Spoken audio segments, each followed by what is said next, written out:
B pharmacy answer sheet leak प्रकरण में इंसो ने किया प्रदर्शन। हेल्थ यूनिवर्सिटी वीसी कार्यालय का किया घेराव, जमकर की नारेबाजी। इंसो ने वीसी और परीक्षा नियंत्रक पर लगाए आरोप।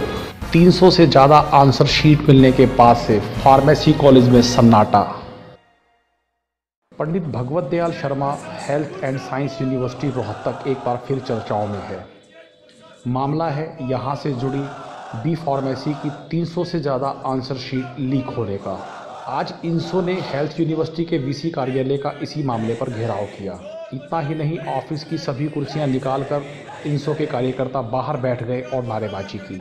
इंसो आंसर शीट लीक स्कैम में वीसी का इस्तीफा और परीक्षा नियंत्रक को सस्पेंड करने की मांग कर रही है। प्रदर्शन की सूचना मिलते ही पीजीआई थाना प्रभारी मौके पर पहुंचे।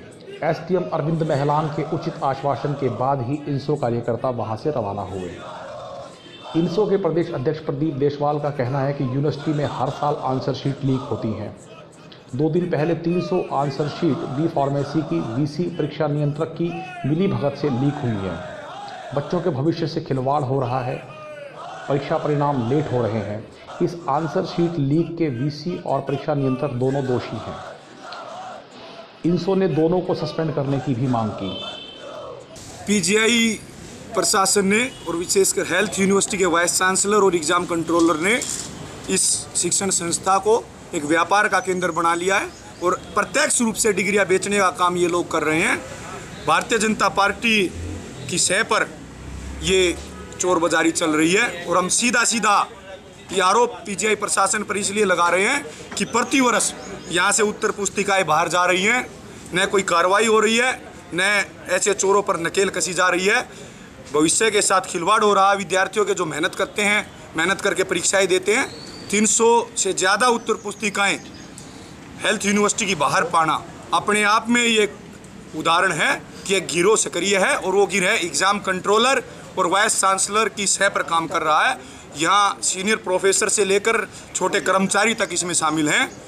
तो इंसो छात्र संघ ने ये निर्णय लिया है कि ये लोग यहाँ संभालने में असक्षम हैं, तो क्यों ना शायद इनसे बेहतर विद्यार्थी इस संस्था को अपने आप संभाल सकते हैं।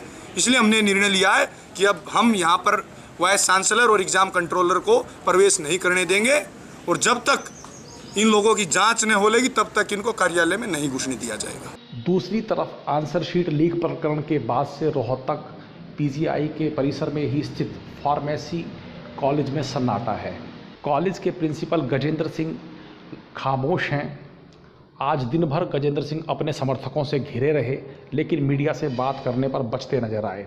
हालांकि उन्होंने नपे तुले शब्दों में खुद का बचाव करते हुए कहा कि इस पूरे प्रकरण से उनका कोई लेना देना नहीं है। एग्जामिनेशन का मामला होता है, वो होता है यूनिवर्सिटी से रिलेटेड जी, तो इसलिए वो मेरे को इसका पता नहीं होता।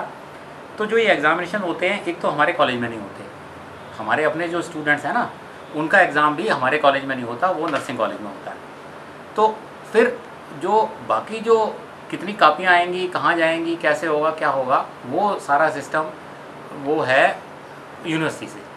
कॉलेज तो ये ऐसे जैसे कोई प्राइवेट कॉलेज है उसका प्रिंसिपल है, ऐसे मैं सरकारी कॉलेज का प्रिंसिपल हूँ। अच्छा, हाँ। और बाकी कोई ऑफिशियल जो स्टेटमेंट है वो उन्होंने कहा है डॉक्टर प्रशांत है। वो डॉक्टर के बाद जिन हाथों पर जिम्मेदारी होती है मरीज को दवा देने की, उन हाथों में मौजूद डिग्रियों पर ही यदि सवाल या निशान लग जाए तो यह वास्तव में खतरे की घंटी है। ऐसी ही खतरे की घंटी बजती दिखाई दे रही है इन दिनों रोहतक में। फार्मेसी कॉलेज की 300 से ज़्यादा आंसर शीट्स बाहर मिलने के बाद से रोहतक में हड़कंप की स्थिति है। फार्मेसी कॉलेज बोलने के लिए तैयार नहीं है और दूसरी तरफ पीजीआई प्रबंधन भी इस मामले में मौन है।